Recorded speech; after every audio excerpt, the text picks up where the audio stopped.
chaque jour, l'Iran ne peut pas exporter le million et demi de barils qu'elle a exporté avant le blocus. Donc, du coup, c'est des pertes, un manque à gagner pour l'Iran et en particulier des devises étrangères qui sont très précieuses pour elle, étant donné sa situation économique et financière déjà très dégradée. Dans le plaisir d'être en ligne avec Steve Ohana. Steve, bonjour, Boker Tov. Boker Tov, Daniel. Merci d'être avec nous ce matin. On a besoin d'un peu de votre éclairage pour mieux comprendre ce qui est en train de se passer, quels sont les enjeux, on va dire, de la situation. On a parfois le sentiment que les Américains vont reprendre les hostilités, mais d'un autre côté, il semble que Donald Trump veuille maintenir le blocus sur l'Iran parce que c'est celui-là qui est apparemment le plus efficace. Est-ce que vous pouvez nous quantifier, on va dire, l'efficacité de ce blocus? On parle de 500 millions de pertes de dollars par jour. Est-ce que vous pouvez nous expliquer l'impact de ce blocus sur l'économie iranienne? Oui, tout à fait. Alors, il y a plusieurs niveaux d'impact. Le premier est, comme vous l'avez rappelé, financier. C'est-à-dire que chaque jour, l'Iran ne peut pas exporter le million et demi de barils qu'elle a exporté avant le blocus.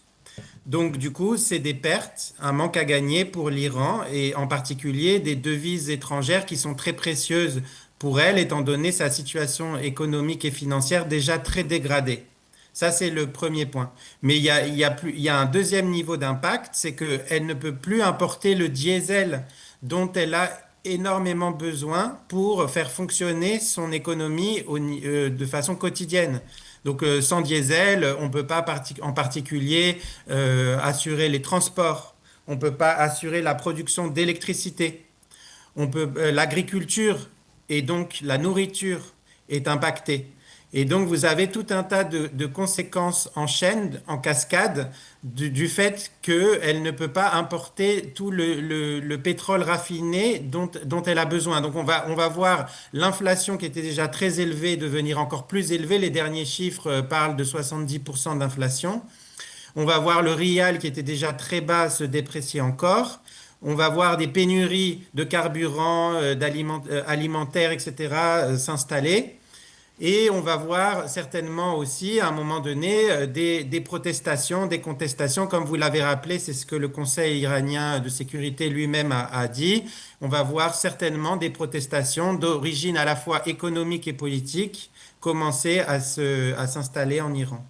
Est-ce que, par exemple, ça se traduit déjà est-ce que, par exemple, il y a la queue dans les stations d'essence à Téhéran ou ailleurs qui prouve que, quelque part, il y a une pénurie et que cette pénurie peut se transformer justement en une colère de la part de la population et commencer à déstabiliser de l'intérieur le régime? Alors, vous savez, on n'a plus Internet en Iran Oui. depuis le début de la guerre. Je crois que c'est 70 jours, je crois, d'interruption. Donc, très difficile d'avoir des données tangibles, des vidéos ou des témoignages d'Iraniens. Mais il y a quand même quelques petites informations qui sortent. Par exemple, on sait qu'il y a un marché noir d'huile de cuisine qui s'est installé à la frontière turque. Donc des Iraniens qui passent la frontière turque, acheter de l'huile de cuisine, des kilos, pour la refaire passer de l'autre côté, du côté iranien, et ensuite la vendre sur le marché noir. Parce que ça sous-entend que déjà on voit les prix de l'huile de cuisine flamber à cause de ce blocus. Donc voilà le type d'information qu'on a, mais on n'a pas plus, on peut juste faire des hypothèses raisonnables. Quand on Il y a voit, un quand autre on... aspect qui est Oui. très important et dont on parle, dont Trump a parlé et son ministre des Finances, c'est que bientôt les capacités de stockage de l'Iran de pétrole seront épuisées. C'est-à-dire l'Iran va devoir stopper sa production parce qu'elle n'aura plus où stocker son pétrole, puisque ce pétrole ne peut plus aller en mer. Donc, si elle fait ça, il va y avoir des conséquences irréversibles sur sa production à long terme de pétrole. Parce que l'eau va commencer à s'infiltrer dans les réservoirs de pétrole et on pourra extraire que 50%, par exemple, de ce qu'on pourrait extraire avant. Donc ça c'est des conséquences à long terme, des conséquences irréversibles aussi du blocus. Et celles-là, on peut supposer que dans les jours à venir, ça va commencer à se manifester. Et un des signes tangibles de ça, c'est que l'Iran commence à brûler elle-même son pétrole. On voit des régions de l'Iran qui sont très extrêmement polluées, où le ciel est devenu noir parce que il déstocke, enfin, il jette son pétrole, si vous voulez, dans l'air. Alors, quand vous nous donnez tous les impacts du blocus américain, la question que l'on se pose, c'est pourquoi finalement on a attendu tant de temps pour le mettre en marche? Pourquoi finalement ça n'a pas été la première arme des Américains au début avant de frapper massivement, comme l'ont fait les Israéliens aussi, le régime, les installations, etc. Mhm. Je pense que il y a, vous savez, c'est pas si facile à faire un blocus. Là, on a quand même trois porte-avions et des dizaines de navires de guerre qui sont postés là. Et en fait, en même temps qu'on fait le blocus, il n'y a pas d'opération aérienne sur l'Iran. Je pense que c'est pas si facile de faire à la fois tout ce qui a été fait pendant disons, les premières semaines de la guerre, les 40 jours de guerre, et le blocus.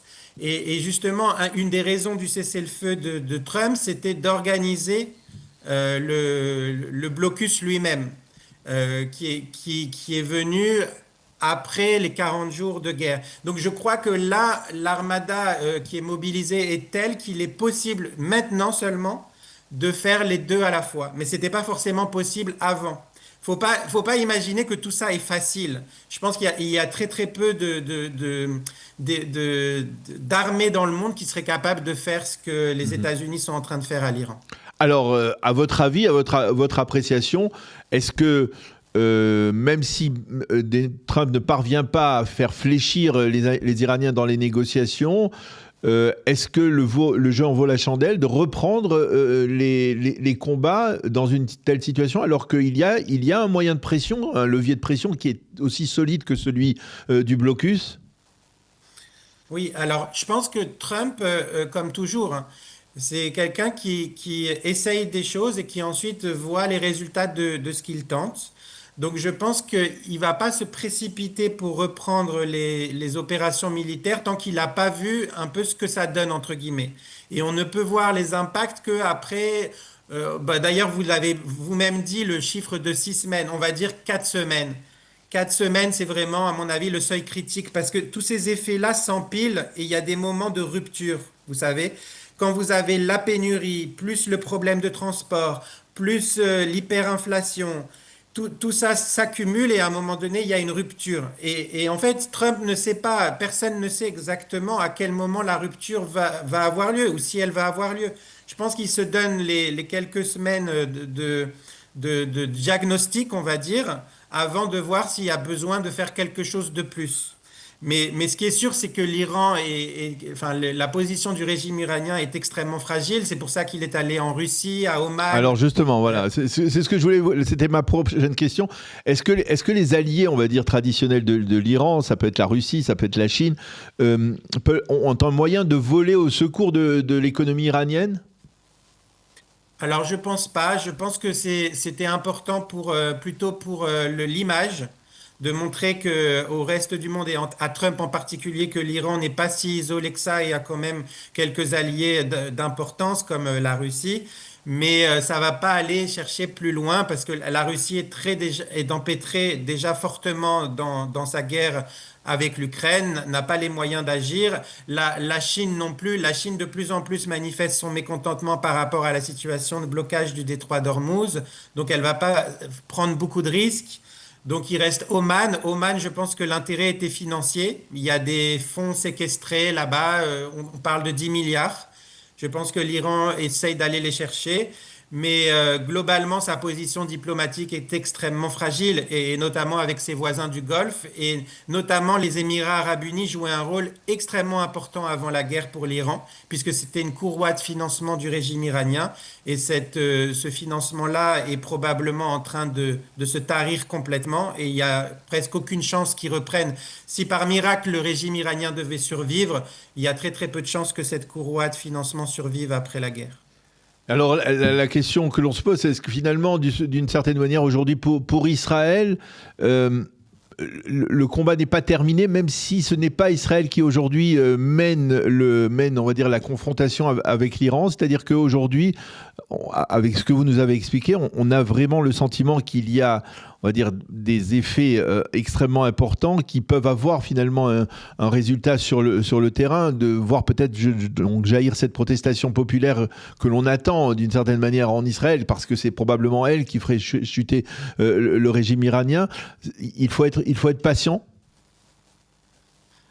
Oui, tout à fait. En fait, faut pas. Il y a une propagande qui s'est mise en place de la part du régime iranien, mais très bien relayée par l'ensemble des médias occidentaux et même israéliens, qui consiste à dire que l'Iran est très fort, que les impacts sur l'économie mondiale sont encore plus importants et dramatiques que ceux sur l'économie iranienne, que en fait on a échoué et Or, c'est que pas ça ne vrai. va mener à rien. Et en particulier, le Parti démocrate aux États-Unis est très actif là-dessus. Il a beaucoup à gagner d'une défaite de Trump et à perdre d'une victoire de Trump. Il veut aussi convaincre tout le monde que ce qu'a fait Obama était optimal. Il y a énormément d'enjeux dans cette histoire. Et il ne faut pas, évidemment, disons, se laisser, entre guillemets, avoir par les arrière-pensées et les objectifs politiques des uns et des autres. Et je pense qu'en réalité, je pense que la stratégie est en train de fonctionner parfaitement et qu'il faut une certaine patience, en effet, qui va avoir aussi du côté mondial des impacts économiques de plus en plus manifestes de la fermeture du détroit d'Ormuz et qu'il faut, d'une certaine manière, aider à les gérer. On a déjà des pénuries en Asie, on va dans quelques semaines les voir se manifester dans les pays plus avancés. Le prix du pétrole risque de monter davantage, mais en fait, il faut expliquer que tout ça va dans une certaine direction et est bien mené et a des très très bonnes chances d'aboutir, in fine, à la chute du régime. Eh bien, on va en rester là. On va bien entendu suivre de très près les développements, bien entendu donc sur le plan économique et voir si effectivement ce blocus de l'Iran porte ses fruits et affaiblit considérablement, comme il le faudrait, le régime iranien au point de le faire chuter. Merci beaucoup, Steve Ohana, d'avoir accepté de répondre à nos questions. Merci de votre éclairage. C'était extrêmement important dans le contexte actuel. Bonne journée, Merci. Steve. À bientôt. Bonne journée.